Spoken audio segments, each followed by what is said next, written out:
I just want to talk about something before the time passes. 2 days ago, the Philadelphia Eagles beat the Kansas City Chiefs in the Super Bowl 59. But I want to focus specifically on a couple things. Something that captured my eye and that is something that relates to leadership in general is Jalen Hurts. I've developed a new respect for Jalen Hurts, and not just because he's won, but in the journey he's been on to get to this high point of winning. And as we look at Jalen, it's easy to look at him now and say, oh yeah, look at what he's done and this and that. But one thing that I like is the commercial after he won. It's not just the commercial, because a lot of these people have one. But his, to me, spoke to not just the journey, but just who he is. And from this standpoint as leaders, one thing about Jalen Hurts is he's been the same from college at Alabama to Oklahoma to his first 4 years in the league, and to now get to this space of not only a win, but a Super Bowl MVP. It's hard to capture what leaders have to go through and maintain their dignity, maintain their respect or their respectability level, because a lot of people only seek the win, but they lose the character. And I don't know the man personally. I doubt he's a horrible guy. I very much believe what you see is what you get. But he didn't acquiesce to the expectations of others, first and foremost. He didn't weigh himself on the scale of how others performed, secondly. And third, he did not worry about how he was perceived. Pretty sure he thought about it, but it didn't affect what he did. He understood what I'm called upon to do, I'm going to do. And if you go back to him at Alabama, he's a champion with Alabama.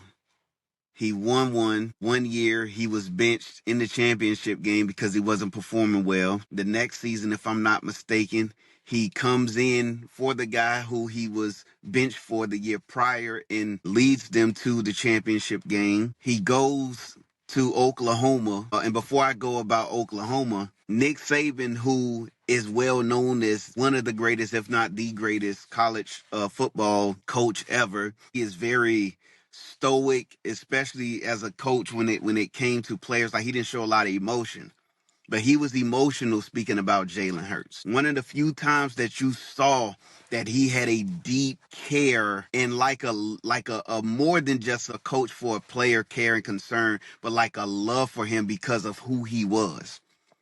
And he talked about it. Go and watch the interview from like 4, 5, 6 years ago, where he's talking about Jalen Hurts as somebody that if anybody he has a high admiration for, respect for, and an honor for, it was Jalen Hurts because of what he went through and how it did not change who he was. Then he goes to Oklahoma, right? He goes to Oklahoma.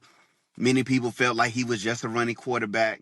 He shows like, bro, I can do more than what y'all thought. So he's performed in big moments. He's lost some big moments and responded. He goes to Oklahoma, take them to a college football playoff, and then he gets drafted, right?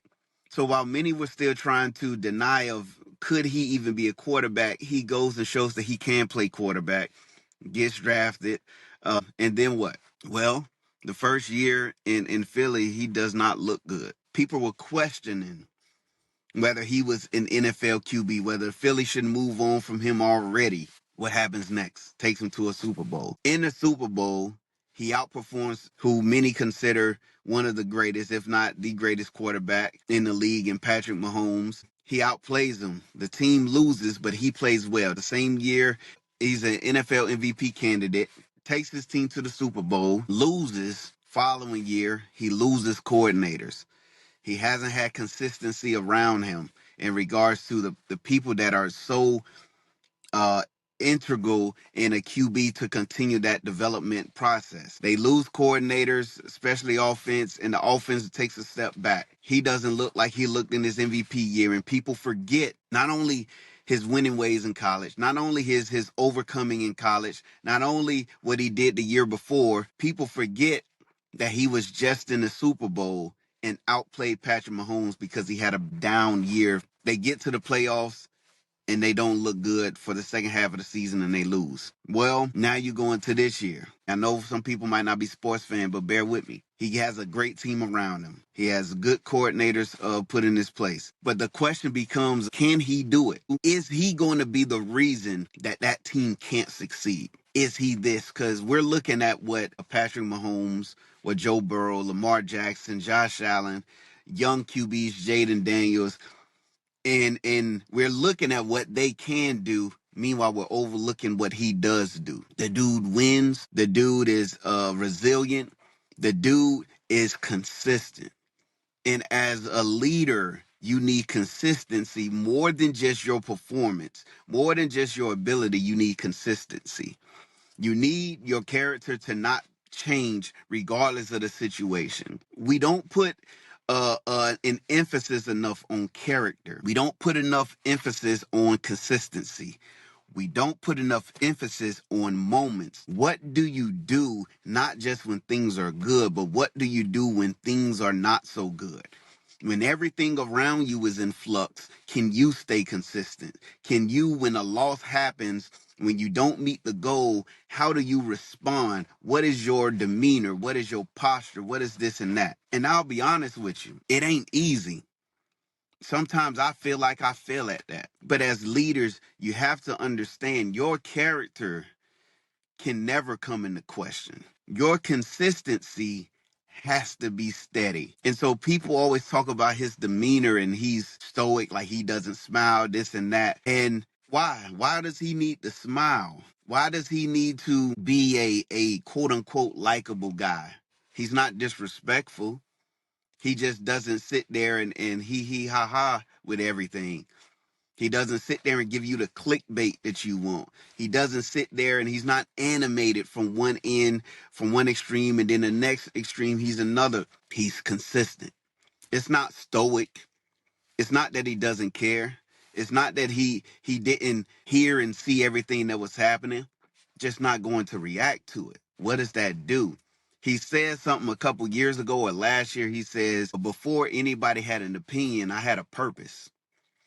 And that is so profound because we can't get so lost in our leadership in what others expect and what we hope to achieve, and how if we don't achieve it, how that now takes away from our character. And he's like, nah, like it's bigger than just what I see, what I feel, and sometimes even what I think. It has to be what the mission is. And the way that I carry myself, my purpose, my character is in that purpose. So when we see him this second time around in the Super Bowl, outperform Patrick Mahomes again, end up being the Super Bowl MVP, you see the character ultimately get him to a spot where he can show what he's already shown, what he's always shown. And so, yes, the focus is Jalen Hurts, but in leadership, we have to make sure that we maintain consistency. We cannot worry about what others say we should be. We got to focus on what we are supposed to do, who we're supposed to be. Again, not what others say we should be, but who we are supposed to be. Who am I supposed to be?